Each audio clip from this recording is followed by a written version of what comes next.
Ind AS 16 or IAS 16 prescribes the accounting treatment for property, plant and equipment. The standard provides a guidance regarding the recognition, measurement, depreciation and derecognition of property, plant and equipment.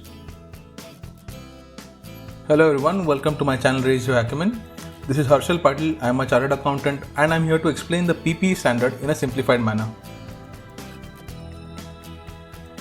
Before we begin, do subscribe to my channel and hit the bell icon to get notified about the short and informative content which will up your acumen. So let's begin with understanding what is property, plant or equipment under this standard. Basically, PPE are tangible items held for use in the production or supply of goods and services or for rental or admin purpose, and they are expected to be used during more than one period.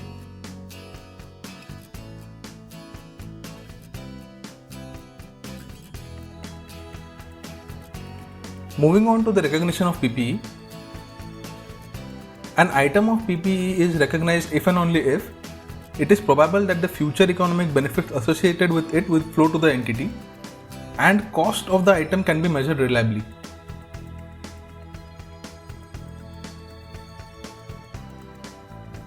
In determining whether the items of expenditure should be recognized in the cost of the asset, it is important to distinguish whether they are capital or revenue in nature. Now, capital expenditure are expenses incurred in acquiring the property and equipment intended for long-term use, and they are incurred in increasing the revenue earning capacity of the existing non-current assets. Examples of such expenditure are part replacement cost or any major inspection or overall costs. Whereas revenue expenditure are expenses incurred in daily running of the business. Example of such an expense would be selling and admin expenses.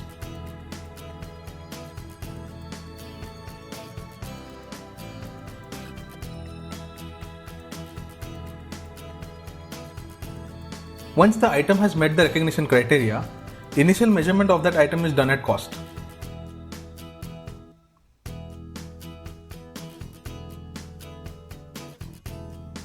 Let's take a look at the components of cost. The components of cost include purchase price, directly attributable cost of bringing the asset to location and working condition, and decommissioning costs. The first component of cost is the purchase price. Here you will observe that import duties and non-refundable taxes are included in the purchase price, and trade discounts and rebates are deducted from the same.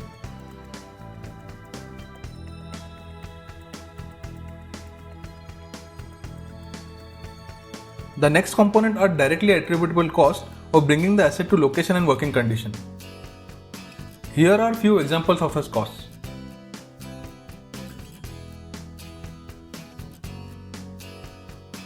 Now, IAS 23 gives certain guidelines wherein borrowing cost is allowed to be capitalized. But let's keep those guidelines for discussion in another video.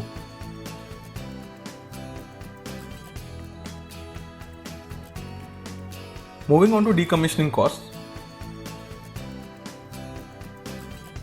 Decommissioning costs refers to an initial estimate of dismantling and removing the asset and then restoring the site on which it is located. The obligation for this cost may arise either on acquisition of the item or as a consequence of using the item other than to produce inventory.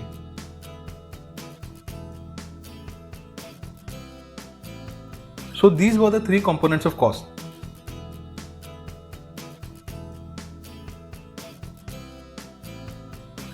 Now let us understand how cost is measured when they are purchased in exchange for other asset. So in this case, Ford Mustang having a selling price of 100 lakhs has been bought by paying 90 lakhs in cash and trading in the Volkswagen Beetle.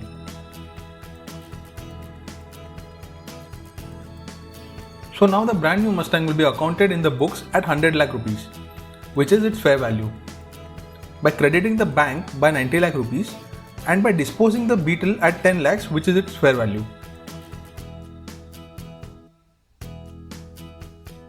So from this we understand that the cost in such cases is measured at the fair value of the asset received, which is basically the fair value of the asset given up adjusted by the amount of cash or cash equivalents transferred.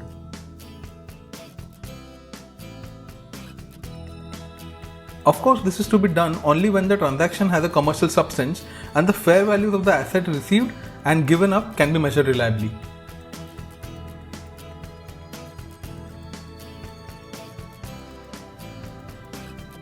Alright, now let's move on to the subsequent measurement to initial recognition.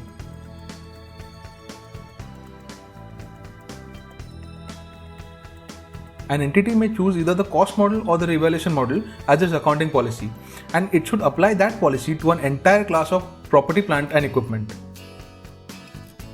So under the cost model, carrying amount is computed by deducting depreciation and impairment loss from the cost of the asset.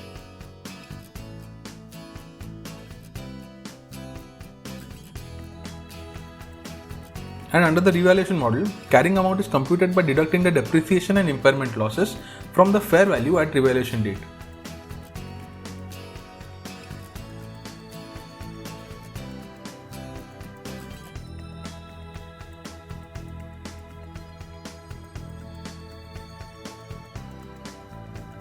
Now the frequency of revaluations depend upon the changes in the fair values of the item of property, plant and equipment being revalued, and when the fair value of the assets differ materially from its carrying amount.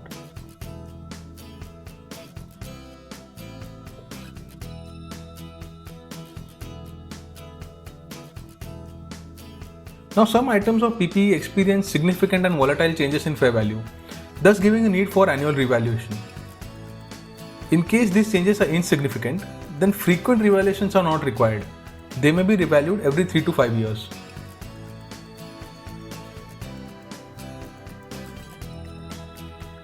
Now there are two methods available for revaluation. First one is by adjusting the gross amount. So under this method, the gross carrying amount is adjusted in a manner that is consistent with the revaluation of the carrying amount of the asset. Let us take an example over here. Say the initial cost of PPE is 1 lakh rupees. At the date of revaluation, the accumulated depreciation is 55,000 rupees and the fair value of the asset is assessed to be at 65,000 rupees. So now from this data, we get that the carrying amount before revaluation is 45,000 rupees. Fair value, that is the revalued amount, is 65,000 rupees, thus giving us a surplus of 20,000 rupees. And the surplus percentage comes out to 44.44%. Now this is how the gross carrying amount and accumulated depreciation are adjusted under this method.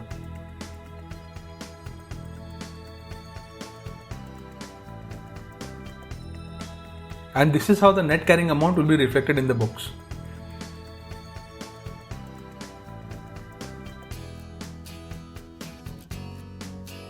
The second method is to eliminate the accumulated depreciation against the gross carrying amount of the asset. Let us continue with the same example. Now under this method, the accumulated depreciation will be adjusted from the cost and then revaluation surplus of 20,000 will be recorded, thus giving us the net carrying amount of 65,000 rupees. So these are the two methods of revaluation. Please keep in mind that revaluations are to be done for the entire class of assets. That is, if one item of PPE, say machinery, is revalued, then all the items classified under machinery will need to be revalued.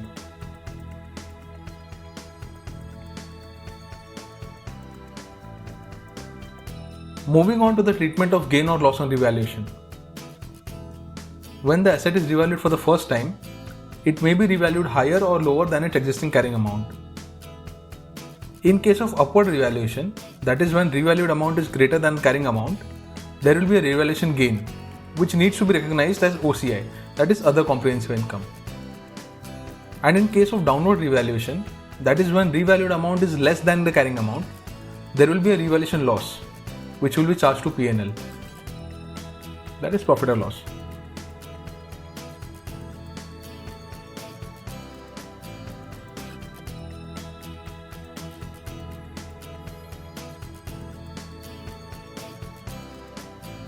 At the time of subsequent revaluation, if there was an upward revaluation in the previous year as well as in the current year, the revaluation gain will be recognized in OCI.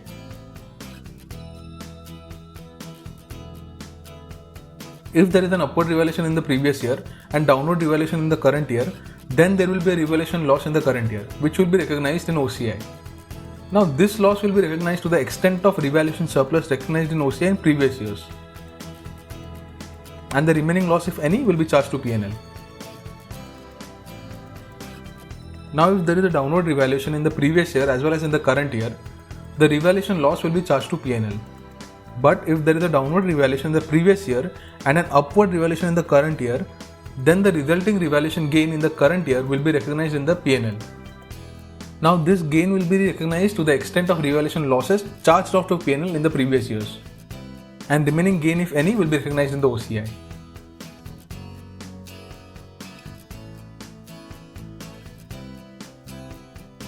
Now let's understand the concept of depreciation. Before charging depreciation on any asset, we need to determine whether that asset is depreciable or not. Most of the items classified as PPE with limited useful life are subject to depreciation. Now, land and buildings are separable assets and are accounted separately, even when they are acquired together. With some exceptions such as quarries and sites used for landfill, land has an unlimited useful life and therefore is not depreciated. Buildings, on the other hand, have a limited useful life and therefore they are depreciable assets.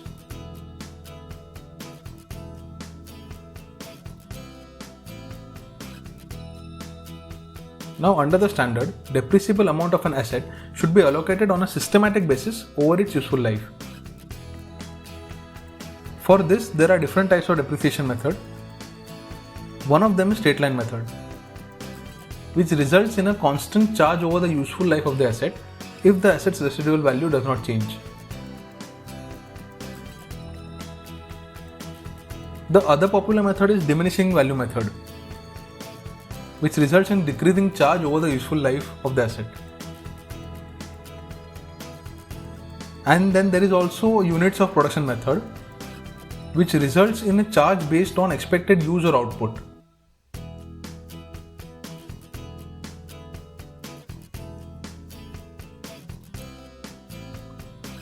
Let us now discuss some specific cases wherein we will identify whether to charge depreciation or not.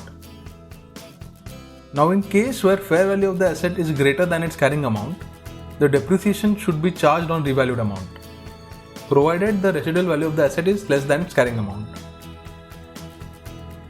Now, in case where the residual value of the asset is greater than or equal to its carrying amount, no depreciation is to be charged. Now, when an asset becomes not usable or it is held for sale or is included in the disposable group that is classified as held for sale, then in such cases the depreciation charge will cease. Now, useful life, residual value and depreciation method needs to be reviewed at the end of each financial year. Any change in the same would be accounted for as a change in the accounting estimate in accordance with Ind AS 8 or IAS 8.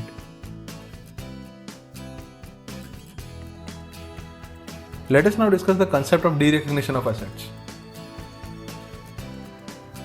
The carrying amount of an item of property, plant and equipment should be derecognized either on disposal of the asset or when no future economic benefits are expected from its use or disposal. Now, when we derecognize this asset, there will be a gain or loss. This gain or loss on derecognition are included in the profit and loss, but not as a revenue. They are included in the consideration received on sale or disposal of the asset.